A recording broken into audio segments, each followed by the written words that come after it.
How you doing, everybody? Randy Richard in the shop.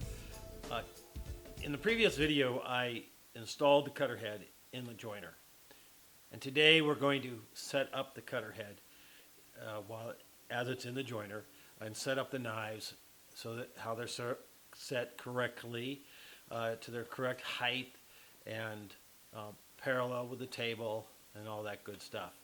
And so we're going to get that done today so it can cut. We're not quite ready to cut, but we're going to get them ready to cut.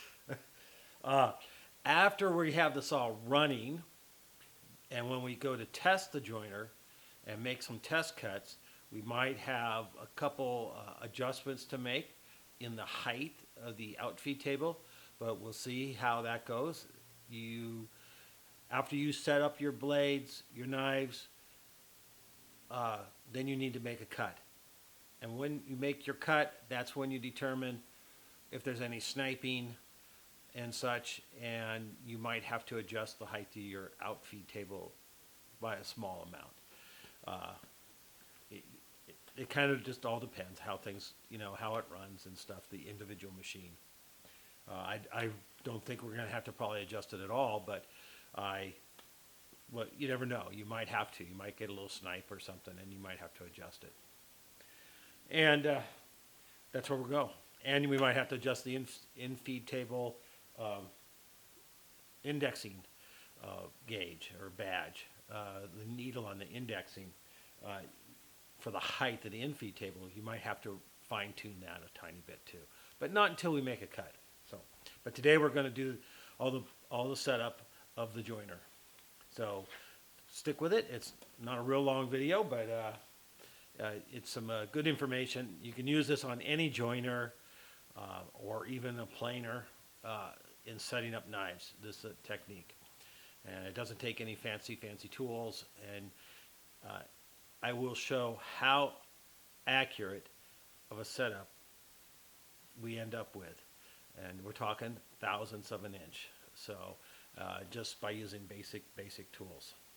So it's amazing how easily you can get it set up properly. So let's go to it and let's get it set up. Just as a quick review, this is the joiner. This is our cutter head guard right here, spring loaded. And this is our fence, our in-feed table, and our out-feed table. So you'll be feeding in this direction. This is our cutter head right here. And those are the knives, the shiny part, the knives that we need to set up for the correct position and height. There's 3 knives. These are the joiner blades. It has 3 cutters, and they're pretty bad shape. They have this big divot in them here where really they must have ran something through there, just wore them all in the same spot. It's really divoted here, like 20,000. It's quite a bit. Since they're in such tough shape, I already did this one. I'm just grinding them on the surface grinder. So I'll show you my setup to do that and everything. So that's not even honed really, and that's razor sharp. I just deburred it a little bit on the surface plate. So I'm gonna grind them all, and we'll show you how I'm doing it. This is a sine vise here, and I have it holding a 45 degree or 90 degree V block. And here's a parallel. It's really stuck on there. This is a magnetic transfer block, V block. And what I did is I set, since that's 45, these are at 35, yeah. And set them up in here like that. And this is set at 10. 45 minus 35, so that's 10, and that gives me a nice, the perfect angle on it. And I grade it down till I get rid of that, till I get rid of this swale in here. They're pretty bad. I already, I have to sand these down still on the surface plate on the back, so I'll do that first, so they're nice and flat when they sit on here. A little bit of rust on them. But this really worked out really well for the first one. It came out real nice. There's still a little bit of rust pitting back here Yeah, I might have to do a little bit more actually. I can still feel it rough right there. So I'll probably take a little bit more off of this one. But these are perfectly usable. It's just they need a little bit more than hand sharpening. You know, if you watch my video on hand sharpening my planer blades, you'll see how I'll do these also after I grind them. What I have here on the back is a super thin double stick tape, and I don't even know who makes it. I got a roll of this from a machinist friend of mine, and it works awesome. It's super thin, comes off real easy, but boy does it hold well. I put it on there already, and then just peel off the backing. This is my diamond, and I'll dress the wheel.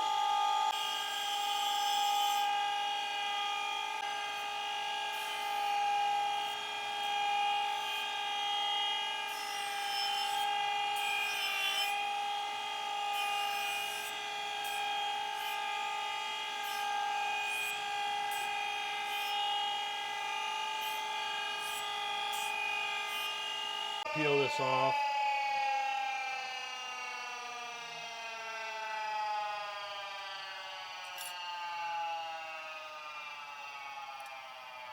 Very, very thin.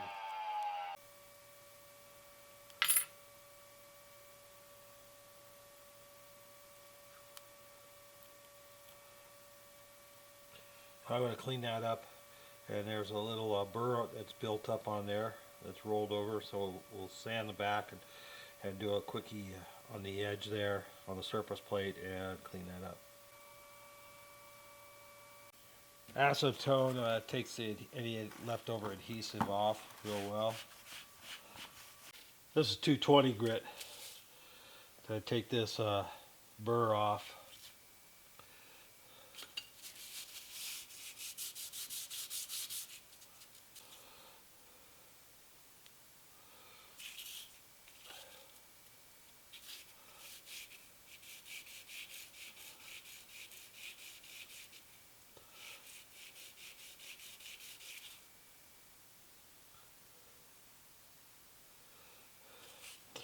Then I got a piece of 1500 micron back here stuck down, that's adhesive back stuff.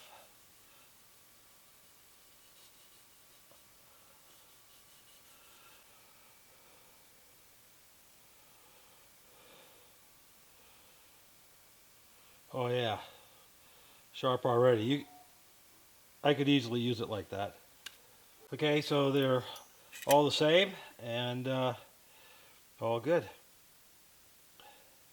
And we'll just, I don't know if I'll do much more. I might do a little more 1500 grit here work on them, but that's about it. I'm going to leave them the way they are. They are just razor sharp. They all shave the hair off. So, you know, I think I'm just going to do a little bit there and call them good. All right, I'm putting in the cutting edges. The spindle, the cutter head is in place right here, all bolted in the position it's going to be and everything. I have a rose index on the end here, so I have a handle to turn this with easily.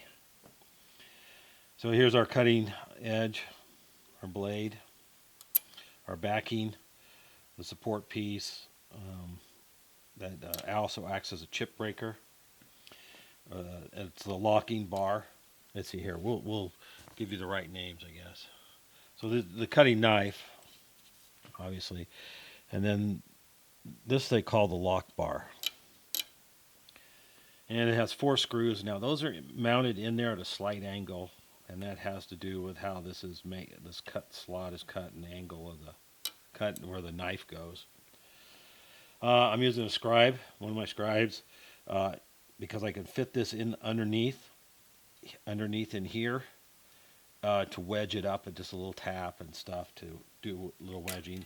5/16 wrench for the thin one to reach in and tighten.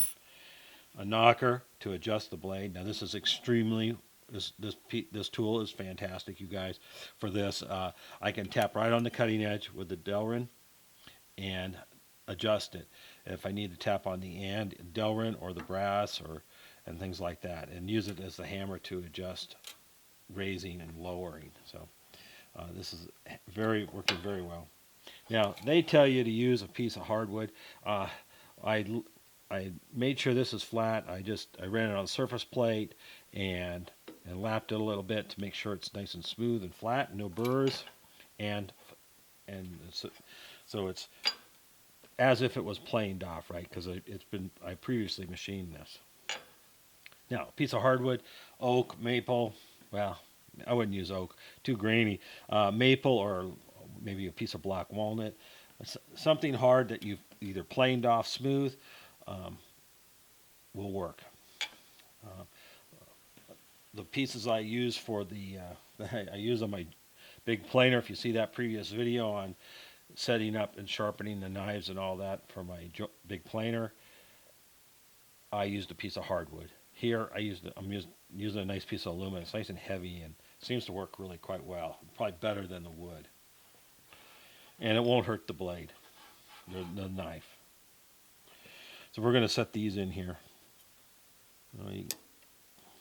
Set the lock bar in. Now those are screwed in and loose, and then slip the knife in like so. Now we'll just go by. This is the actual Delta instructions on setting the knives. And one thing they talk about is from this lower part of your bevel, right there, this edge, should be about a 1/16 inch above the cutter head, the edge right here. Okay, that's what they're talking. If you read that, so we're just going to set that in there for now. It's kind of close, and I'm going to snug up the locking bar here to hold it in place, just barely, just enough so I can hold it in place and knock it around.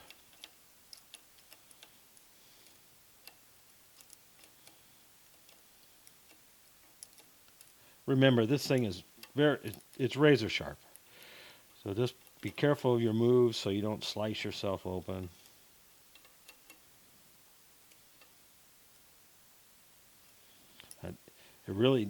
These have to be just barely tight enough to hold it in there. They lock it in extremely well, so just barely enough. Now I'm approximately this from this cutting edge to the bottom of the bevel is about a 1/16. Right here, this flat surface right in here. Here's the bevel. This there should be about a 1/16 of an inch all the way across. This all the way across here from the cutter head. Now this looks like I'm filming this in black and white, but I'm not. This has been blued, so it's really quite dark and black, and the rest of these are kind of gray surfaces, and this is really shiny, so it looks black and white. Kind of cool. Now I need to make sure that the end here clears the casting and such. So I need to have this end stick past the end of the rotor head about a 1/16 of an inch, and it's right about there. So now I'm going to turn this very slowly backwards to make sure I clear my casting. There we go. So that is nicely cleared. So we're good. Now we can start to set this. Now, the table height, this is the outfeed table right here. In-feed table, outfeed table. We're setting this all from the outfeed table. What height do you set this at? Well, I've already put in the other two blades. So your first blade you put in is going to determine the height of the table. Once you get the first one set, leave it where it's at. Okay, so you have this showing here. Now the head may vary a little bit. So here on the first one, there's less than a 1/16 of an inch there. It's just a little bit, but it's less. But the head may vary a little bit, so that you can't go by that gap as far as setting your blade. Just initially, you need it somewhere to set it from. So I've set this one, and I've adjusted the table, and that's where it stays for all the blades. Don't move it again. because you want all these set the same, in reference to something, and this is the table you're going to set them to. So that one's been set. The second one's been set, and actually this gap here is maybe actually a little bit bigger than the first one. So now we're on the third one. So we're just going to set this over with the cutting edge out of the way, and we're always going to turn it backwards, really, and see if it picks it up and wants to push it backwards, right?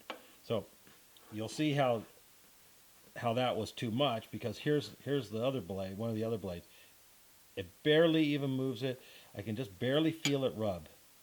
Just hardly feel it rub. So that's what we want here. We want to barely feel it rub, but it's really picking it up. We'll set a check on each side, and it's the same thing here. It's really picking it up. So we're too high. And we're just going to give these a little tap.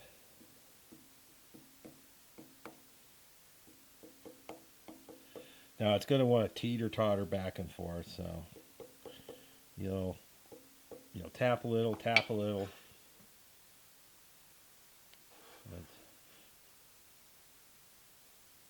A lot of this is by feel.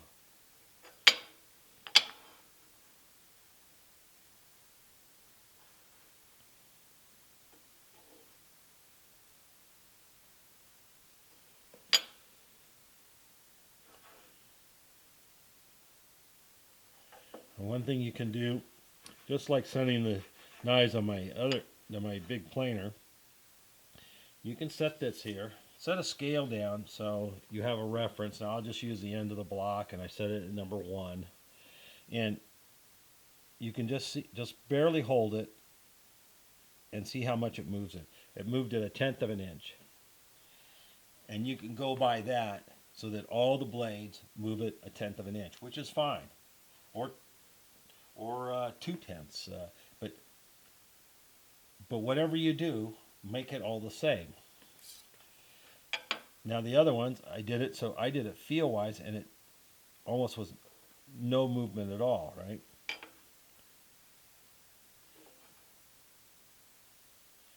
So we're really close. So we just go back and forth.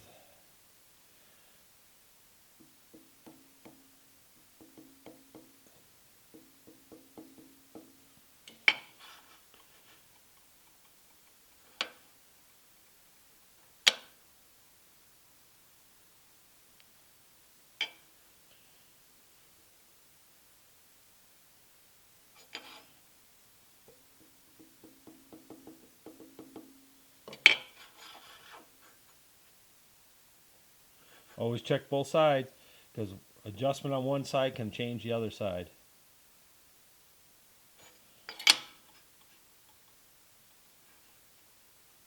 See, I went too far. On this side, I went a little too low. There's a gap right underneath here that I can stick the scribe into, and I can just tap it to get that to come back out. It's a tiny, tiny bit.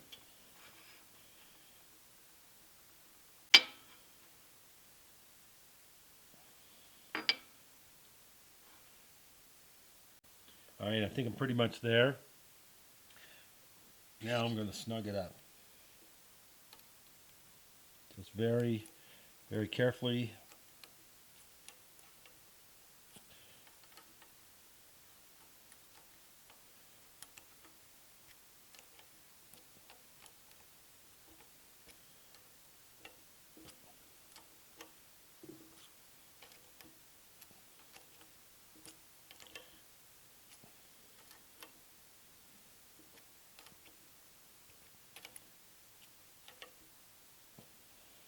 And recheck it.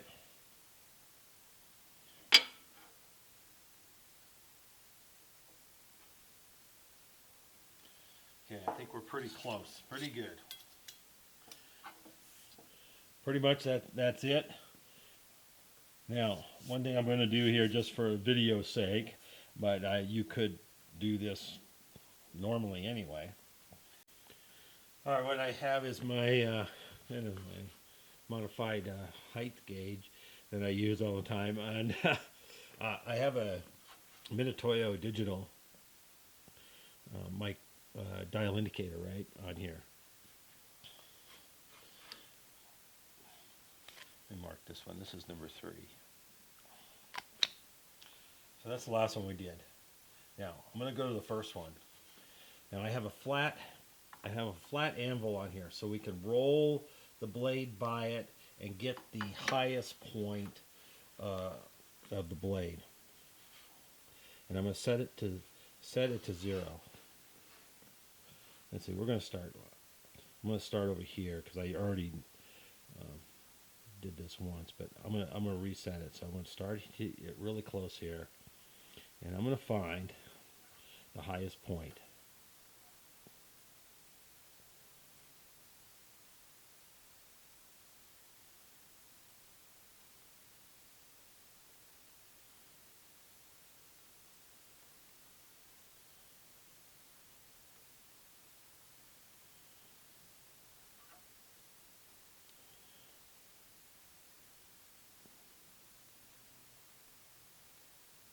Oops, it went negative here. I was at -7, and I coming up to -1, and now it's going back down again. So at -1 there. Okay, I'm going to 0 it. So that's my 0 point. Now we're going to go down and we're going to check the other side.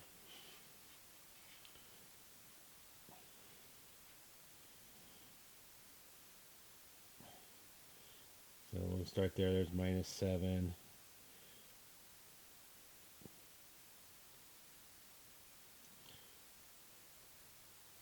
So I was minus. Oh, see, it's going back down. So minus 0.5. Which now this is this is either 0.5 or 0. This is 0.010 of an inch. So I'm half a thousandth difference across there, right? That's a half a thousandth low. So that's pretty good. Now all I did was set it with the aluminum blocks. Now I have my 0. So this is the height of the first blade. So let's see how we came out with this. The other blades in comparison to one another.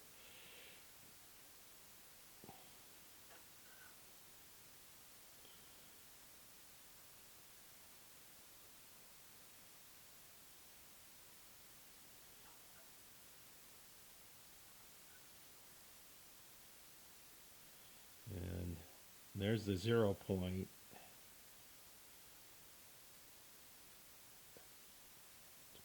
Plus 1.5. So this one is 1.5 thousandths higher than the first blade. And across it, it's, see how it is across it.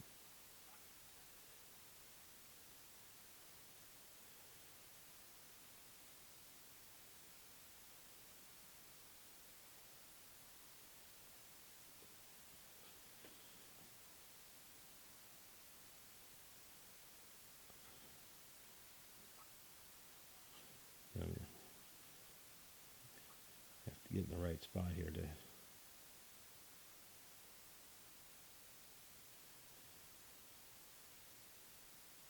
This one here, I'm about 3 thousandths across the blade, 3 thousandths higher than the first one. And what I say here, I can't remember. So, so it's at 3 thousandths, and this is at about 2.5. So we're only about a half a thousandths off across the blade, but it's a couple thousandths higher than the first blade. So let's see how we did on that third blade. So we're going to go here and we're going right to 0 and drops off. So we're right at 0 on this one. Let's see if we can get this.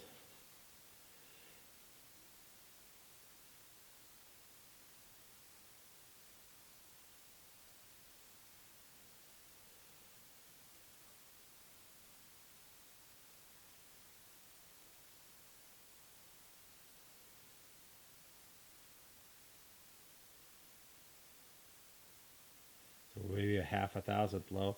So we're about a half a thousandth across this blade.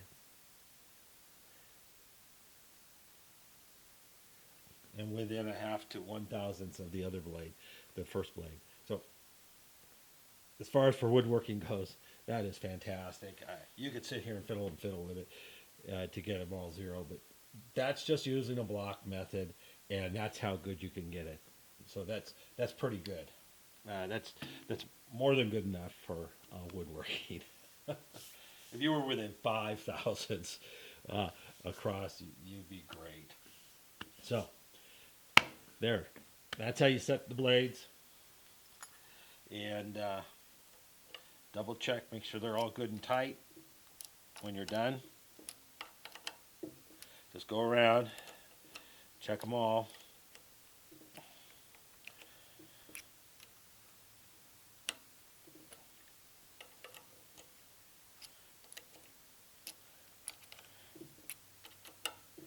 There, and turn it backwards and make sure there's no clearance issues, there's no end play issues. That is perfect set, ready to go. So now you don't even need to adjust the outfeed table anymore. It's set perfect for cutting. You shouldn't have any sniping or any problems. You're good to go on your outfeed.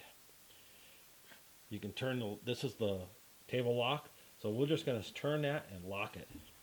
We're all set here, good to go. I've already set the gib tension, and you set that with these 4 screws along the side here so it's a good solid feel when you're moving it up and down, but not so tight that it's not easy to move. Now it's the same on both the in-feed table over here. We have some Gibs screws, which you can probably barely see, and the table lock.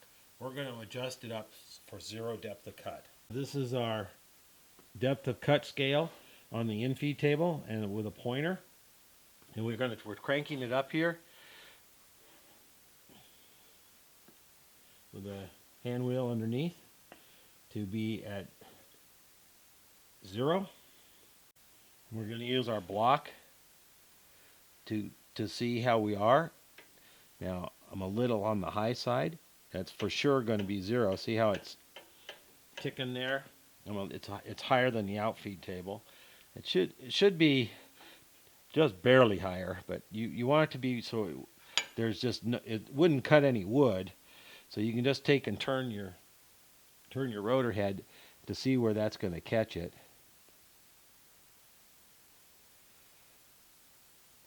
Right there.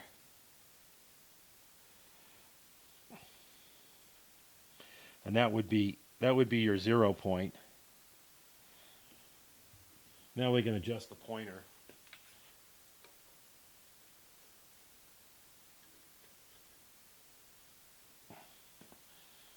There we go. So we're at 0. We're at 0 cut. Just check the blade, spin it. Perfect.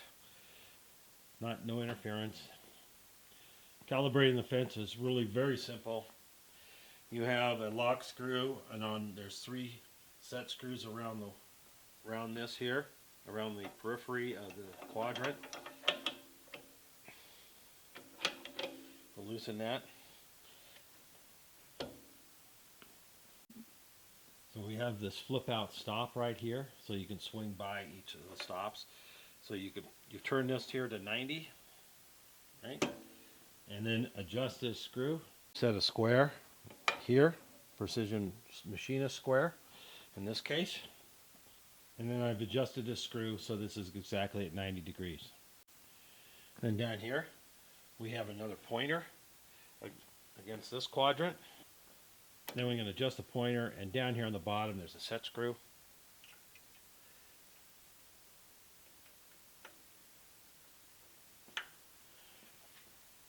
Just loosen that and adjust our pointer appropriately. The other 2 stops are for 45 degrees.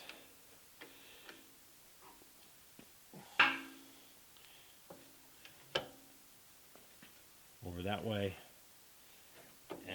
and over this way.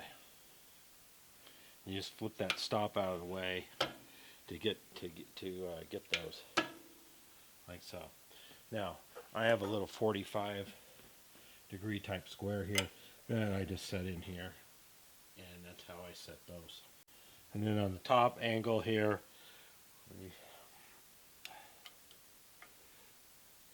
haven't really set that yet. So we just put the square up, and I'll use this and set that in there. And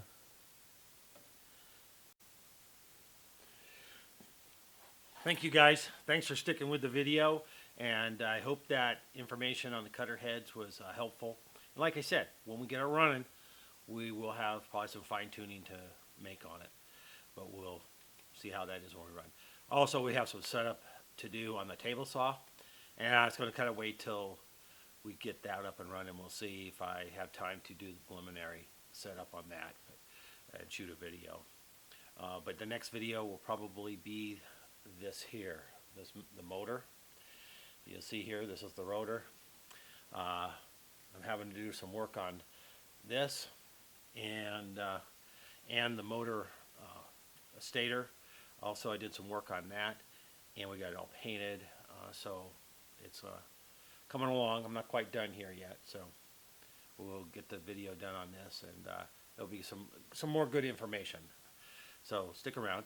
I also have knockers available. So order now if you want one before Christmas. Great Christmas present. No supply chain problems here. I have a box of them. So I do have I have some all ready to go. So no supply chain. I do have some dovetail cutters in stock also, if you're interested in those. Send me an email, rrrintheshop@gmail.com, and I'll get the information to you about the details about buying them and all that. I do not have a website. If you'd like to support the channel and support me here in the shop, please look into that. Thank you very much, and we'll see you in the next one.